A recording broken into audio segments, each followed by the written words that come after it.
The Abbasid caliphs once commanded empires, their words shaping the fate of millions. But by the time Al-Radi took the throne in 934 CE, the Golden Age was gone. He ruled in name, but not in reality. The military commanders were the true masters of Baghdad, their influence growing stronger with each passing year.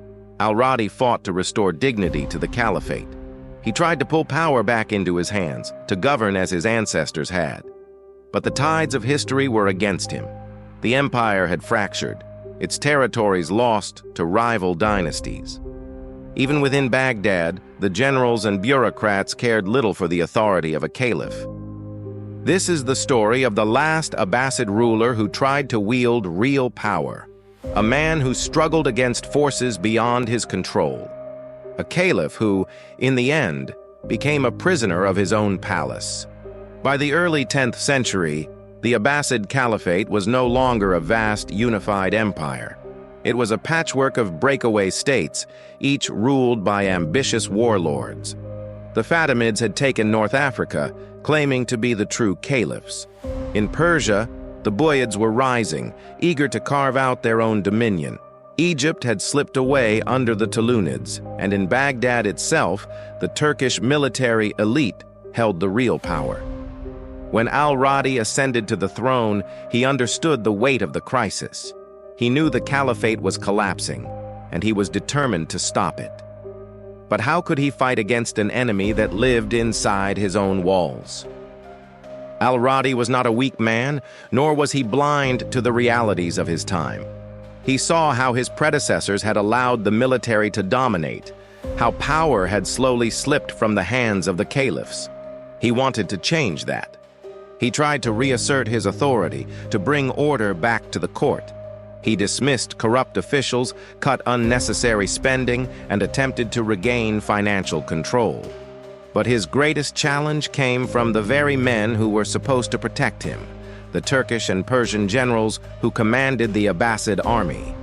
These men were no longer simple soldiers. They were kingmakers, and the most powerful among them was Ibn Ra'iq, a ruthless commander who had grown tired of taking orders from the caliphs. Al-Radi knew he couldn't fight Ibn Ra'iq head-on. The Abbasid army no longer answered to the caliph. It answered to its generals. If he resisted, he risked being overthrown entirely. So he made a desperate choice. In 936 CE, he officially appointed Ibn Ra'iq as Amir al-Umara, or Commander of Commanders. This was no ordinary title. It granted Ibn Ra'iq full control over the government and the military, reducing Al-Radi to a mere figurehead. For the first time in Abbasid history, the caliph was no longer the ruler. He was a puppet. Al-Radi watched as his empire slipped further from his grasp. The bureaucrats no longer listened to him.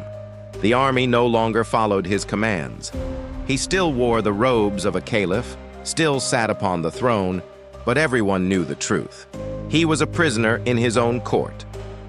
Despite the humiliation, Al-Radi did not give up. He continued to speak out against corruption. He warned of the dangers of military rule, of the greed and ambition that was tearing the caliphate apart. But his words fell on deaf ears. The treasury was empty. The empire's borders were shrinking. The power of the caliphate, once unquestioned, had become a fading memory. In his final years, Al-Radi's frustration grew. He saw what was coming, but he could do nothing to stop it. The caliphate that his ancestors had built, the empire that had once stood as the center of the Islamic world, was now at the mercy of warlords and generals. Then, in 940 CE, at just 31 years old, Al-Radi died. Some say it was illness. Others suspect he was quietly removed by those who no longer had any use for him. Whatever the truth, his death marked the end of an era. After Al-Radi, no Abbasid caliph ever ruled with real power again. The title of caliph became nothing more than a symbol, a reminder of a past that could never be reclaimed. The real rulers were the Amirs al-Umara, the military commanders who pulled the strings from behind the throne. Over time, even they lost control. The Buyids took over Baghdad, then the Seljuks, and eventually the Mongols brought it all to an end. But it all started here, with Al-Radi, the last Abbasid Caliph who truly tried to rule, the last one who fought to keep the Caliphate alive, the last to stand before the tide of history and refuse to be swept away, until, inevitably, he was. Al-Radi's reign was short, and his power was limited, but his story is one of resistance. He saw the decline, he understood the dangers, and he did everything he could to stop them. But some battles are unwinnable. Was he a failure, or was he simply fighting against forces too great for any man to overcome?